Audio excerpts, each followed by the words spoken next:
পুলিশের সঙ্গে একেবারে হাতাহাতি বেঁধে যায় ডিওয়াইএফআই কর্মী সমর্থকদের, কারণ রাজ্য জুড়ে যে সমস্ত বাম কর্মী সমর্থকদের গ্রেপ্তার করা হয়েছে তাদের ছাড়তে হবে এই দাবিতে কলেজ স্ট্রিটে তারা বিক্ষোভ দেখাচ্ছিলেন। এরপর তারা যখন রাস্তায় টায়ার জ্বালিয়ে বিক্ষোভ দেখাতে যান তাতে পুলিশ বাধা দেয়, তখনই পরিস্থিতি খণ্ডযুদ্ধ আকার নেয়।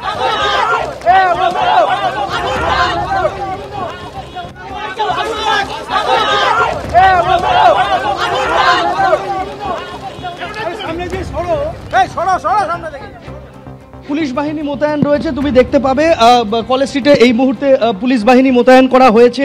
তার কারণ রীতিমতো উত্তপ্ত পরিস্থিতি তৈরি হয়। এক প্রকার প্রিজন ভ্যান থেকে যাদেরকে আটক করা হয়েছিল এসএফআই এর কর্মী সমর্থক, তাদেরকে বের করে নিয়ে আসেন এসএফআই এর নেতা কর্মীরা। কলকাতা বিশ্ববিদ্যালয়ের সামনে তারা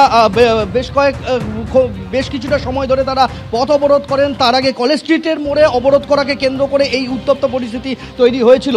এসএফআই এর যারা নেতৃত্ব রয়েছেন তাদের সাথে কথা বলে নেব। আজকে এই পরিস্থিতি তৈরি হলো কেন, এবং আপনাদের বিরুদ্ধে অভিযোগ হচ্ছে যে প্রিজন ভ্যান থেকে আপনারা টেনে নামিয়েছেন আপনাদের সতীর্থদের। এটাই তো স্বাভাবিক, সতীর্থদেরকে যদি প্রিজন ভ্যানে জোর করে বেআইনিভাবে গ্রেপ্তার করবার চেষ্টা করে তাহলে এসএফআই এর যা দায়িত্ব, যে দায়বদ্ধতা, সেটাই পালন করা হয়েছে। 1 নম্বর কথা। 2 নম্বর কথা, পরিষ্কার হয়ে গেছে নরেন্দ্র মোদীকে চিমটি কাটলে মমতা ব্যানার্জির ব্যথা লাগছে। শ্রম কোডের বিরুদ্ধে ধর্মঘট, গোটা রাজ্য জুড়ে যখন গোটা রাজ্যের মানুষ ঐক্যবদ্ধভাবে সামিল হয়েছে এই ধর্মঘটকে সর্বাত্মকভাবে সফল করতে, পুলিশ, তৃণমূলের পেটোয়া পুলিশ, তারা রাস্তায় নেমে ধর্মঘট ভাঙবার চেষ্টা করে গেছে সকাল থেকে ক্রমাগত। আমাদের সংগঠনের সাধারণ সম্পাদক সৃজন সহ গোটা রাজ্যের বহু ধর্মঘটীকে গ্রেপ্তার করা হয়েছে।